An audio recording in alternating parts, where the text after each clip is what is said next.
Skills. 4. Listen to the recording about relationship problems between parents and teenage children. Decide whether the following statements are true, T, or false, F, according to the speaker. During the teenage years, it is at times difficult for parents to talk to their children.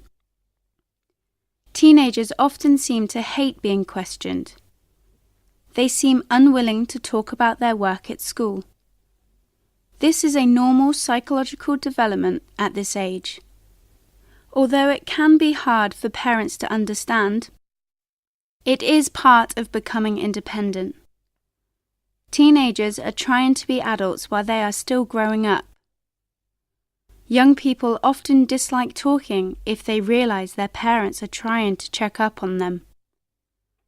Parents should find ways to talk to their teenage children about school, work, and future plans, but should not push them to talk if they don't want to. Parents should also watch for danger signs. For example, some teenagers in trying to be adults may experiment with alcohol, drugs, or smoking. It is necessary for parents to watch for any signs of different behavior, which may be connected with these dangers, and offer help if necessary.